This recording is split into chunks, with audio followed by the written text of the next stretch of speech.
రాజశేఖర్ గారు good morning అండి. Good morning అండి. రాజశేఖర్ గారు చూసాం నిన్నంతా కూడా ఉత్కంఠభరితమైన వాతావరణం. పోస్టల్ బ్యాలెట్ నుంచి కూడా కాంగ్రెస్ హవా మనకు కనిపించింది. అది అన్ని రౌండ్లో కూడా అదే విధమైన ట్రెండ్స్ మనం చూస్తూ ఉన్నాం.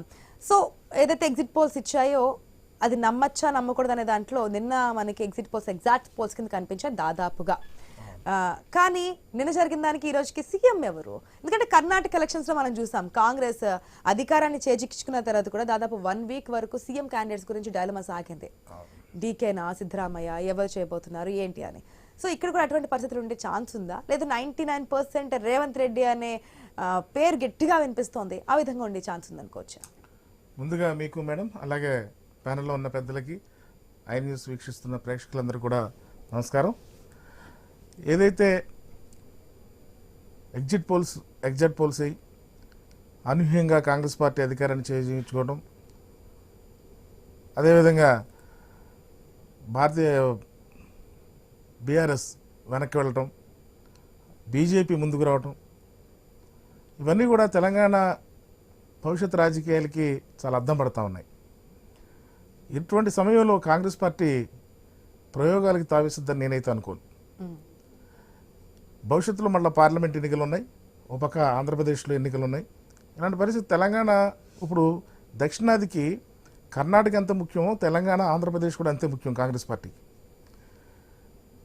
ఇప్పుడు నాయకత్వం మధ్య విభేదాలు, ఒక పక్కన టీఆర్ఎస్ తన ఎన్నికల ప్రచారంలో చెప్పింది కాంగ్రెస్ పార్టీకి ముఖ్యమంత్రులు ఎంతమంది, రేపొద్దున అధికారం చేపడితే ముఖ్యమంత్రుల కోసం 6 గ్యారెంటీలతో పాటు 6 ముఖ్యమంత్రులు కూడా పోటీ పడతారనేది బీఆర్ఎస్ తన ప్రధాన ఎన్నికల ప్రచారంగా ఉపయోగించుకుంది ఆ వాదాన్ని బలపరుస్తూ ఈ రోజున మొట్టమొదటి అడుగులోనే ఈ రోజున ఇంత చర్చకి దారితీసే పరిస్థితి కాంగ్రెస్ పార్టీ అయితే అవకాశం వస్తుందని నేనైతే అనుకోను. కాబట్టి మీకు రేవంత్ రెడ్డి గారు ఎప్పుడైతే ఎన్నికల ముందే ఎన్నికల నోటిఫికేషన్ వెలువడిన తర్వాత తన ఎన్నికల ప్రచారంలో 9వ తారీఖున ఎల్బీ స్టేడియంలో మేము ప్రమాణ స్వీకారం చేయబోతున్నామని ఆయన ప్రకటించారు.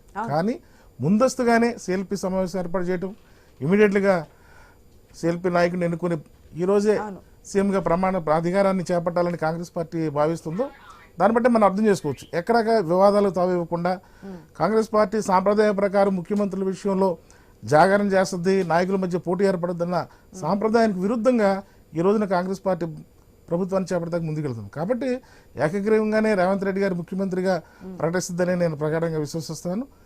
కాంగ్రెస్ పార్టీ కూడా అదే నిర్ణయం తీసుకుంటుందని ప్రజలు కూడా అదే అనుకుంటున్నారు. ఎందుకంటే ఇక్కడ ఒక విషయం గమనించాలండి, రేవంత్ రెడ్డి గారు కాంగ్రెస్ పార్టీలో దిగజాలు ఉన్నారు, కాదంటలేదు. కాంగ్రెస్ పార్టీ భయపడి కాంగ్రెస్ పార్టీలో ఉంటూ ఈ రోజు కూడా ఏదైతే టీఆర్ఎస్కి వ్యతిరేకంగా ఉద్యమాలు చేస్తూ కాంగ్రెస్ పార్టీ జెండాను మోస్తూ ఈ రోజు వరకు పనిచేసిన నాయకులు ఉన్నారు, మనం దాన్ని మర్చిపోకూడదు. కానీ అదే కోవలోకి వస్తారు బట్టి విక్రమార్కులు కూడా. ఆయన కూడా సెల్ఫ్ లీడర్గా ఉంటూ మరి రాష్ట్ర వ్యాప్తంగా పాదయాత్ర చేసి కాంగ్రెస్ పార్టీ ఉత్తేజంలో ఆయన కూడా ఒక భాగస్వామ్యం అయ్యాడు. కానీ రాజశేఖర్ రెడ్డిని రీక్రియేట్ చేసినట్టుగా అనిపించింది పాదయాత్రలో. పంచకట్టు కావచ్చు, ఆయన వెళ్ళే విధానం కావచ్చు. ఆయన పాదయాత్ర చేస్తుంటే టీఆర్ఎస్ నాయకులు చాలా అవహేళనగా కూడా మాట్లాడారు. ముఖ్యమంత్రి అవుతావు అనుకుంటున్నావా, నువ్వు ఎమ్మెల్యే కూడా కాలేవని చాలా రకాలుగా అవమానాలు పాలు చేసినా కూడా ఆయన మొక్కవోని దీక్షతో పాదయాత్ర చేసి ముఖ్యంగా కాంగ్రెస్ శ్రేణుల్లో ఉత్తేజాన్ని తీసుకొచ్చాడు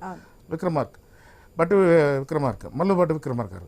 కానీ ఏదైతే రేవంత్ రెడ్డి గారు ఒక యూత్ ఐకాన్గా ఆంధ్రప్రదేశ్ తెలంగాణ రాష్ట్ర కాంగ్రెస్ అధ్యక్షుడిగా పగ్గాలు చేపట్టినటి నుంచి చాలా ఫోర్స్గా ప్రభుత్వం మీద పోరాడిన సందర్భం మనకుంది. ఎప్పుడైతే ఆ పోరాట పడిన ఆయన్ని కాంగ్రెస్ శ్రేణుల్లో కాంగ్రెస్ కార్యకర్తలు ఆ ఉత్తేజాన్ని నింపడం ఒక ఎత్తు అయితే, ప్రభుత్వానికి ఎప్పటికప్పుడు ఎండగడుతూ ప్రజల ముందు దోషిగా నిలబడటంలో రేవంత్ రెడ్డి గారు సక్సెస్ అయ్యారు. అది కంటిన్యూ అవుతూ ఎన్నికల ప్రచారం నోటిఫికేషన్ నుంచి పోలింగ్ వరకు కూడా అదే పందాన్ని, అదే హైప్ ని సంబంధించి కూడా బీఆర్ఎస్ పార్టీ కామెంట్స్ చేస్తే ఎస్ మా కాంగ్రెస్ పార్టీలో అంతమంది సీఎం క్యాండిడేట్స్ ఉన్నారు, అంత స్ట్రాంగ్ లీడర్స్ ఉన్నారని చెప్పి దాన్ని రెక్టిఫై చేసుకునే ముందుకెళ్తున్నారు తప్పించి ఎక్కడా కూడా వివాదాలకు తావివ్వలేదు ఆయన. అంటే కాంగ్రెస్ పార్టీ అంతర్గతంగా నాయకులను కూడా ఐకమత్యంగా ఒకే తాటి మీద నిలిపి అందరూ ఒకే తాటి మీద కాంగ్రెస్ పార్టీ విజయానికే మనం కృషి చేయాలి కానీ పదవుల కోసం కాదనే నినాదంతో ముందుకెళ్లిన రథసారథిగా రేవంత్ రెడ్డి గారు. మధ్యలో చాలా మార్పులు మనం చూసినాం రాజశేఖర్ గారు. సీనియర్స్ జూనియర్స్ మధ్య వార్, రేవంత్ రెడ్డి మా మీద హవా చలాయిస్తున్నారంటూ హైకమాండ్ కి వెళ్ళి కంప్లైంట్ చేయడం, అధిష్టానానికి వెళ్ళి, లేదంటే మేము ఇట్లా కాదు, ఈ క్యాండిడేట్ ఇక్కడ వద్దు, మునుగోడు బైపోల్లో కానీ, లేదంటే ప్రతి ఒక్క నియోజకవర్గంలో ఈ అభ్యర్థులు కాదు, ఈ అభ్యర్థులు నిల్చోబెట్టాలన్నప్పుడు కానీ, ప్రతి విషయంలోనే రేవంత్ రెడ్డిని కిడ్డిన వాళ్ళు కానీ కాంగ్రెస్ పట్ల మనం చూస్తున్నాం. బయటకు వచ్చే బహిరంగంగానే మాడున్నారు, ఇది అందరికీ తెలిసిన విషయాలే. సో అవన్నీ కూడా కూడగట్టుకొని వైఫల్యాన్ని కూడా ఇక్కడ ఇంకో విమర్శను కూడా ఆయన ఎదుర్కొన్నాడు. ఏదైతే చంద్రబాబు నాయుడు డబ్బులు తీసుకున్నారని, డబ్బులు టికెట్లు అమ్ముకున్నారని, అదేవిధంగా చంద్రబాబు నాయుడు డైరెక్షన్ లో ఈయన నడుస్తున్నాడని, ఈయన ఒరిజినల్ కాంగ్రెస్ కాదని, ఇలాంటి విమర్శలు కూడా ఎదుర్కొన్నా కూడా ఆయన అన్నింటినీ ధీటుగా ఎదుర్కొని కాంగ్రెస్ పార్టీ విజయం, ముఖ్యంగా కేసీఆర్ గారి ఓటమిని ఆయన ధ్యేయంగా పెట్టుకుని పనిచేయడం జరిగింది. అదేవిధంగా కాంగ్రెస్ పార్టీని ఐక్యంగా ముందుకు నడిపించడంలో కూడా సక్సెస్ అయ్యారు. కాబట్టి ముందుగా యూత్లో నిరుద్యోగ యువతను ఆకట్టుకోవడంలో, నిరుద్యోగ యువతకి ప్రభుత్వం ఏ విధంగా అన్యాయం చేసిందని చెప్పడంలో ఆయన కూడా ఒక యువ నాయకుడిగా వాళ్ళ ఒక చైతన్యాన్ని తీసుకొచ్చి ఈ రోజు కాంగ్రెస్ పార్టీ వైపు నిరుద్యోగ యువత అంతా కూడా మళ్ళీ విధంగా ఆయన చేసిన పోరాట ఫలితం 2 లక్షల ఉద్యోగాలు మొదటి సంవత్సరంలో ఇస్తానని చెప్పడం, ఈ నిరుద్యోగ యువతను ఆకర్షించడం, ఈ రకాల అన్ని విషయాల్లో మళ్ళీ ఏదైతే 6 గ్యారెంటీల మీద కూడా విమర్శ వచ్చింది. కర్ణాటకలో ఆ గ్యారెంటీలు అమలు జరగట్లేదు, ఆంధ్రప్రదేశ్ మన తెలంగాణలో ఎలా జరుగుతాయి అనుకున్న టైంలో కూడా ఆయన 100 రోజుల్లోనే నేను అమలు చేస్తాను, 6 గ్యారెంటీలను చట్టబద్ధత మొట్టమొదటి కేబినెట్ సమావేశంలో నేను చట్టబద్ధత తీసుకొస్తాను, ఇవన్నిటిని కూడా చాలా కాన్ఫిడెంట్ గా చెప్పడమే కాదు ప్రజలను కూడా ఆయన కాన్ఫిడెన్స్ మనకి 9వ తేదీన ప్రమాణ స్వీకారం చేస్తామని, లేదంటే నాగార్జున సాగర్ దగ్గర వివాదం జరుగుతున్నప్పుడు వంతెన ఎక్కడికి పోదు, ఏ వాటర్ ఎక్కడికి పోవు, మేము అధికారంలోకి వచ్చిన చూస్తామని, అంటే ఆ ధీమా మనకు కనిపించింది. ఎస్, మా సీఎం